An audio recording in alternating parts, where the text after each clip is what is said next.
Greetings on this day of 7 September Anno Domini 2024. Another adventure awaits us. Through here, as I'm walking down this way, is another DNR campground that has been abandoned due to so many reasons. What caught my attention the last week when I was driving through here with my son was not only that gate, but beyond it we could see this road that we're walking down right now. When we stopped to investigate the last time, just to kind of give it a once over before deciding on documenting this today, it was very clear to us that there are clearings such as what we're seeing here, which indicate that there may have been structures back here or a parking lot. If I haven't made it already clear, this is part of the Minnesota Valley State Park system just outside of Jordan, Minnesota. And there's a lot of the Minnesota Valley State Park that is in operation and being maintained in terms of a trail center, and then the old straight house from the ghost town that is St. Lawrence, which this is the St. Lawrence Township. But also within that ghost town were clearings that are still present from that era when the town totally disappeared.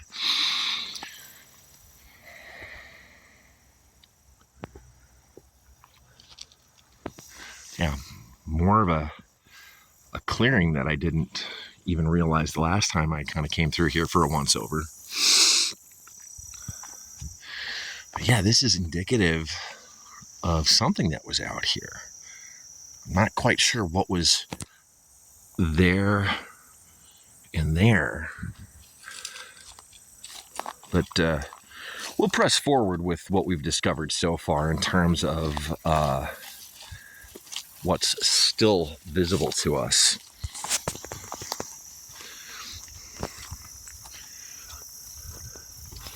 Yeah, definitely you can see the gravel.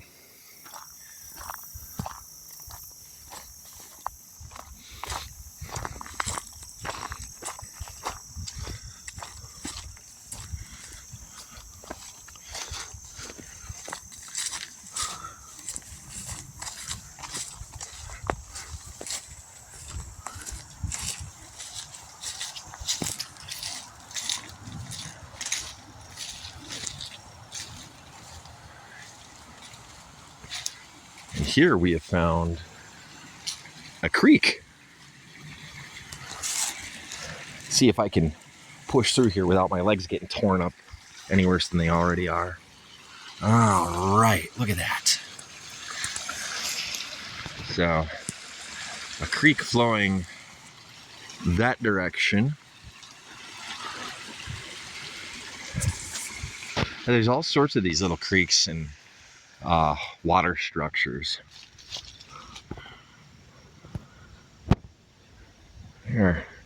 Here's where it's flowing from, and a warning post or a caution post left over from when the DNR was still maintaining this.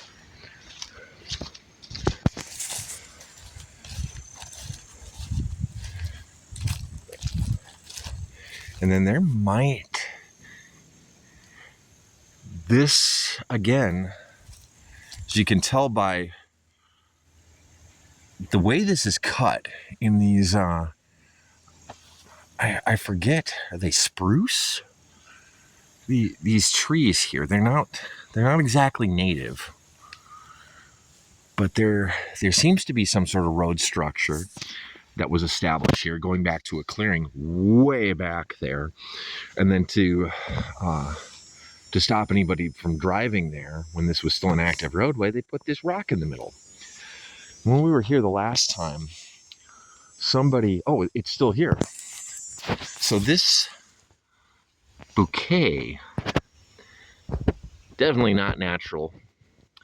Somebody created this little natural bouquet here, and it was sitting on top of here. And then when we came back again a couple of days later, it was laying on the ground here, kind of disheveled and whatnot.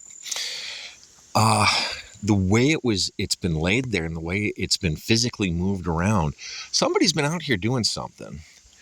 I don't know exactly what the origins are of this bouquet, but it just seems odd that something like that, this handmade thing, was left there.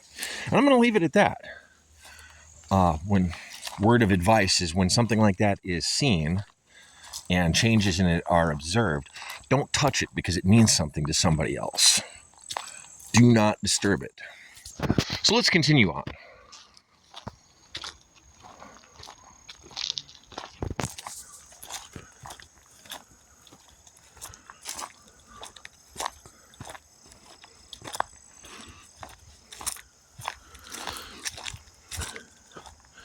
Just a reminder, if anybody is wondering as to the quality of my videography, I do not have the Pro Tools to edit or shave down time. This is strictly an amateur operation that I do because I like it, because I can.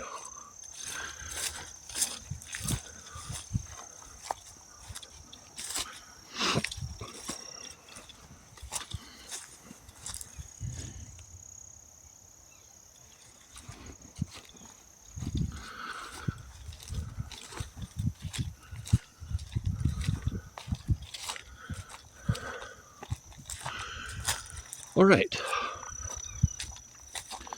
So further back in this this abandoned area here, we see another clearing that is being taken over by nature. I'm not sure exactly how long it's been abandoned, but a really good friend of mine who lives in a town that's further south of here said that that he's been around here long enough that he remembers when these places were maintained.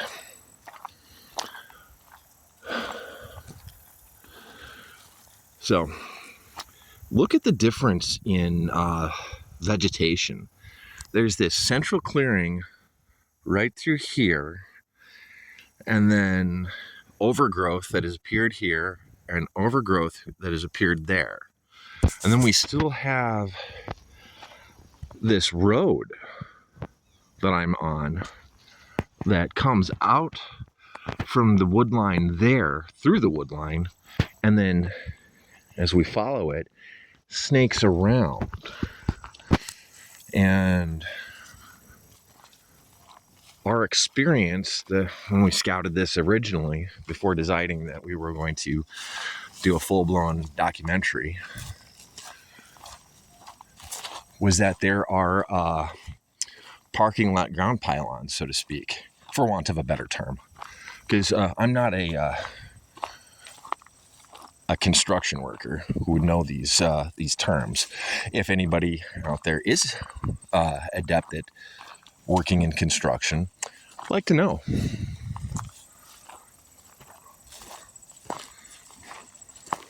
Aha! Here it is.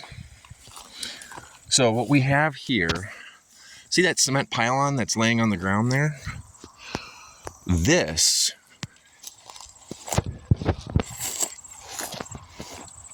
is what forms the rectangle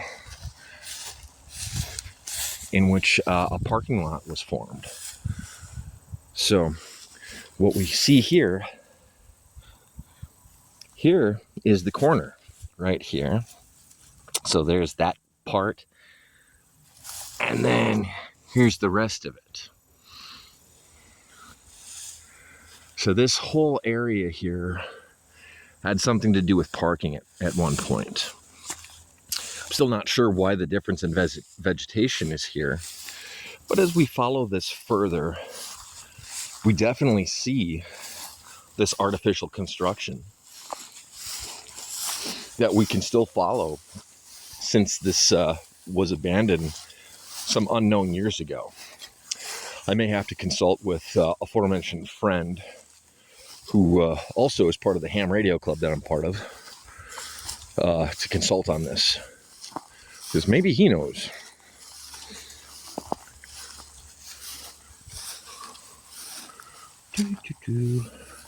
Yeah, more of it.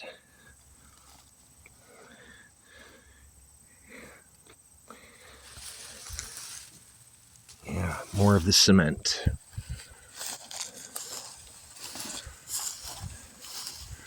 So still following it. There we are. We are at now the opposite end of this parking lot. And we can still see the artificial construction that is out here.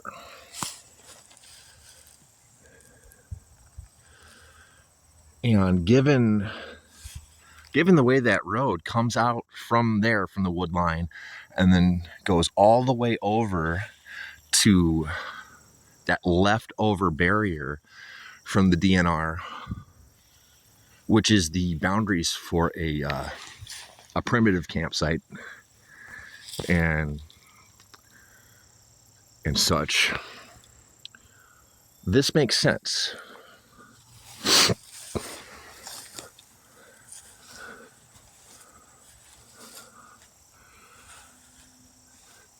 Again, this state park is minimally maintained from what I've observed in the years that I've lived in this region.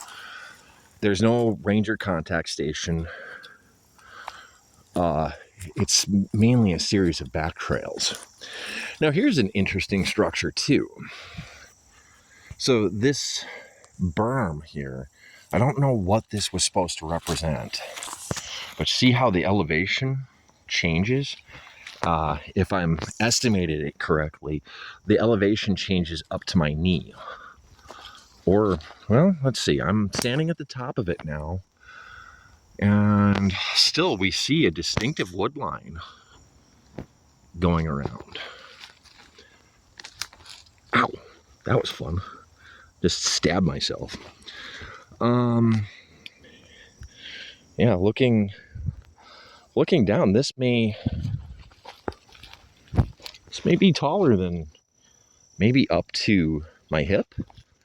So 3 or 4 feet difference in elevation. And here we further go down into what the sign says is group camp or abandoned camp. And we can tell, ow, what the, oh, that was fun. Thorns. We can tell no one cares about this anymore, because this barricade is unlocked and I can swivel it open. Here again, another DNR sign. Gathering of firewood prohibited. Wow, the buckthorn is super thick here. Another fine example of invasive species. But yep, you can definitely see. Now here's another structure too that has fallen into disrepair. A bridge of sorts. There must be, this is more runoff than anything else. When rain gets heavy, a creek structure forms. And given the elevation and terrain, I believe it flows from that way down this way. And it kind of looks like it goes off in that direction, which makes sense because the Minnesota River is kind of back in this direction anyways.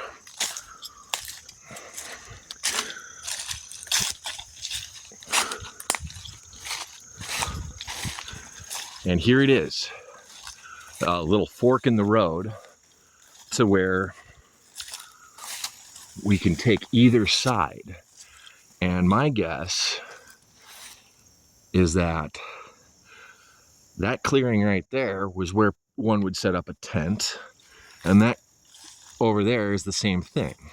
Further back here, we're going to find some outhouses that have been discontinued.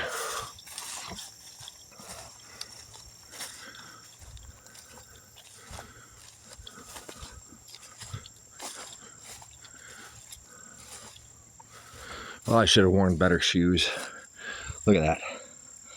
My socks and shoes. God, I hate these things. Yep. There it is. That had to have been a clearing for a specific campground. Ooh.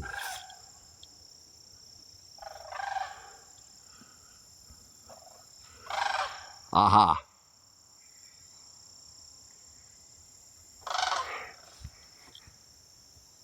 Cranes? That was fascinating.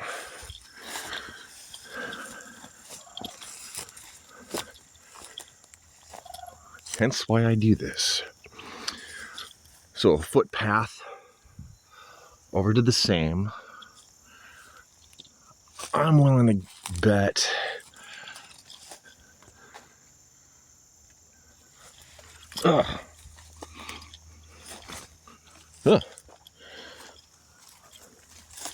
frogs and such.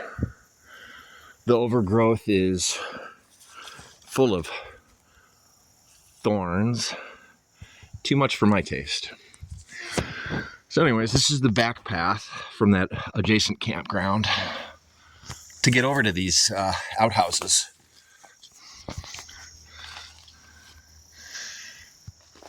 I think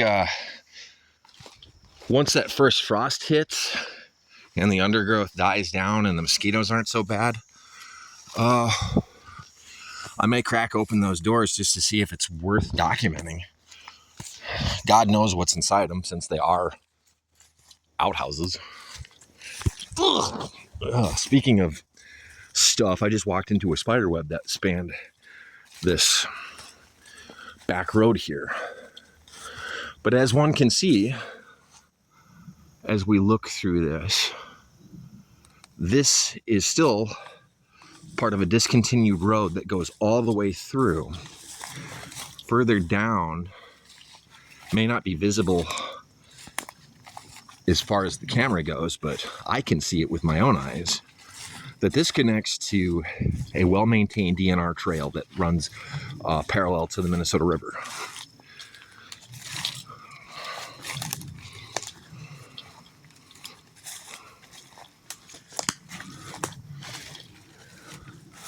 Ooh. There we go.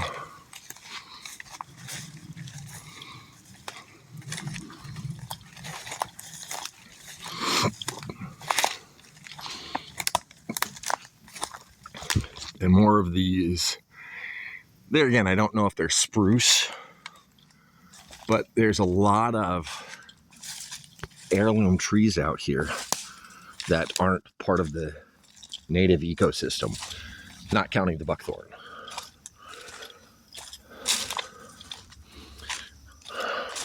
And there it is, the maintained DNR hiking trail. Ah, God, that itches now. I think I just brushed my shin up against some nettles.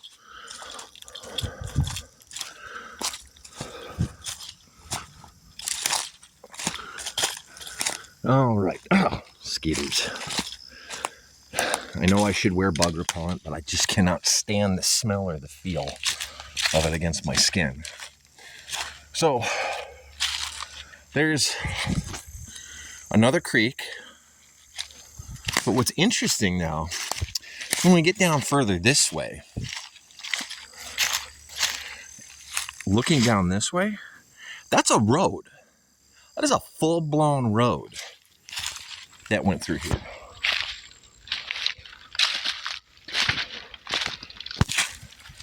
Step around here, and we can see it. Look at all the straight lines that have been cut through here in this forested area. I mean, we definitely see something went through here. This wasn't created by accident, or it looks unnatural to me at any case.